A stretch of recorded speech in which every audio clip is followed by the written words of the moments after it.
ரூபாய் 2000 கோடிக்கு மது விலை அதிகரிப்பு. மதுவிலக்கு என்பது இனி மாயேதானா? தள்ளாடும் தமிழகம். தமிழகத்தில் சுமார் 2000 கோடி ரூபாய் வருவாய் கிடைக்கும் அளவுக்கு மதுபானங்களின் விலை உயர்த்தப்பட்டது. தமிழகத்தில் இப்போ 4829 டாஸ்மாக் கடைகள் செயல்பட்டு வருது. இந்த கடைகளை தமிழ்நாடு வாணிபக் கழகம் நடத்திட்டு வராங்க.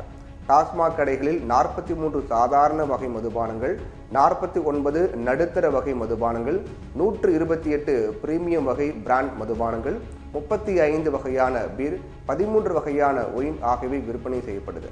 இது தவிர வெளிநாட்டு மதுபானங்கள் எலைட் டாஸ்மாக் கடைகள் மூலம் பிரத்யேகமாக விற்கப்படுது.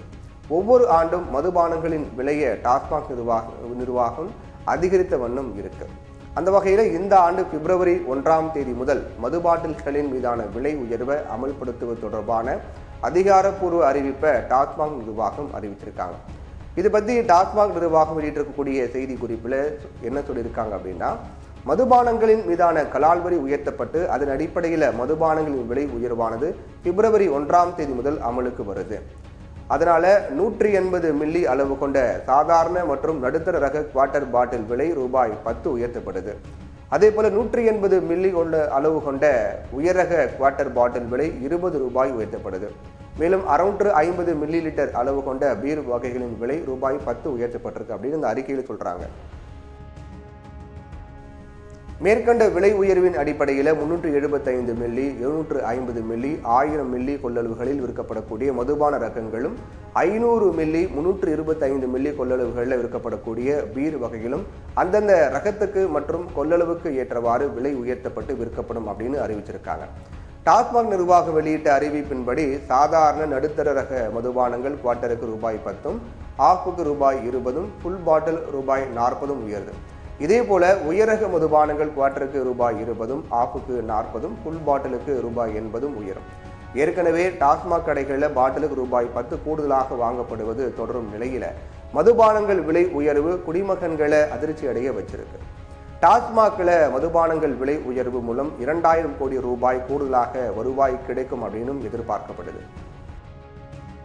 பொதுவாக விலைகளை உயர்த்தினாலும் மது பயன்பாடு குறையும் அப்படிங்கிற நம்பிக்கையை ஏற்படுத்தி மது விலையை உயர்த்துறாங்க.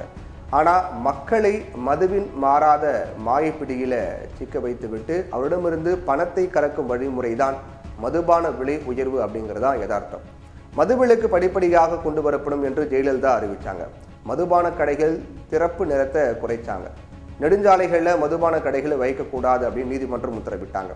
மதுவிலக்கு படிப்படியாக கொண்டு வரப்படும் என்று ஜெயலலிதா வாக்குறுதி அளித்த 2016ஆம் ஆண்டு தேர்தலில் தான் திமுக மதுவிலக்கு உடனடியாக முழுமையாக அமல்படுத்தப்படும் அப்படின்னு வாக்குறுதி கொடுத்தாங்க. அதற்கு அடுத்து வந்த தேர்தல்களில் எழுத்து மூலமாக அல்லது பிரச்சாரத்தின் மூலமாக மதுவிலக்கு கொண்டு வரப்படும் அப்படிங்கிற மாயத்தோற்றத்தை உருவாக்குனாங்க. ஆனால் மது விற்பனை மூலம் வருவாயை அதிகரிக்க தான் வழி தேடுறாங்க.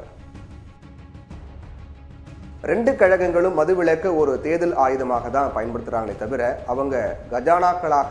அவங்களுடைய கஜானாக்களாக மதுவிலை அதிபர்கள் தான் இருக்கிறார்கள் அப்படிங்கிறது குற்றச்சாட்டு வைக்கப்படுது.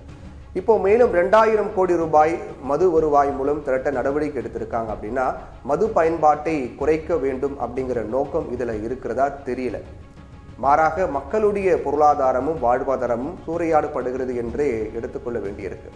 மதுவின் மூலம் கிடைக்கக்கூடிய வருமானத்திற்கு மாற்று தேடாம மதுவையே தங்கள் கட்சிக்கும் தங்கள் ஆட்சிக்கும் வருவாயின் ஊற்றாக நினைக்கிறாங்க அப்படிங்கிறதா வேதனை. இப்படி மது வருவாயை அதிகரிக்க வழி தேடி கொண்டும் இலவசங்களை கொடுத்து வாக்குகளை பெற நினைப்பதும் நம்முடைய தமிழக அரசியலின் சாபக்கேடாகவே இருக்கு. அதை மாற்றவே முடியாத ஒன்றாக இப்போ மாறி இருக்கு.